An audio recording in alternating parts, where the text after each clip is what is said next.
Hello, আসসালামু আলাইকুম। আজকে আমরা একটু রাত্রে বের হয়েছি, তো পিজা খাবো। এখন পিজা খাওয়ার এখানে সমস্যা হয়েছে, হালাল মিটের দোকান তো খুঁজতে খুঁজতেই আমরা অজ্ঞান হয়ে যাই।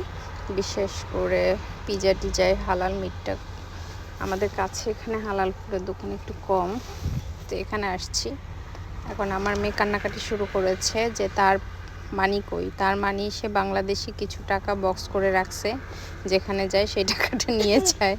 এটা যে এখানে চলে না, এখানে যে ডলার সেটা সে বুঝে না, সে বুঝে মানে মানি।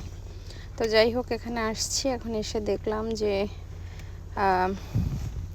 এখানে চিজ পিজাটা আমরা সবসময় খাই, কারণ এটার মধ্যে মিটের হালাল হারামের ভয় থাকে না, এই জন্য। এখানে দেখেন কাঠ স্তূপ করে, এগুলো কিন্তু রান্নার কাঠ না, এগুলো হচ্ছে সামনে স্নো হবে, সেই স্নোতে বাসায় ওয়ার্ম করার জন্য। এখানে ওরা বলল যে না,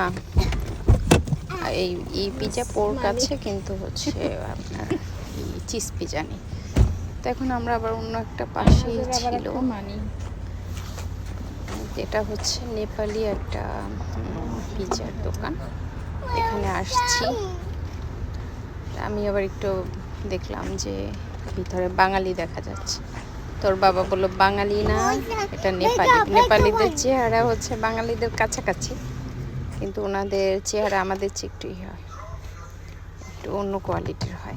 এই যে দেখেন আমাদের পিজা চলে আসছে, সো ওয়ার্ম অ্যান্ড অনেক চিজ দেওয়া। এটা খাবো আমি, আমার মেয়ে আর মেয়ের বাবা।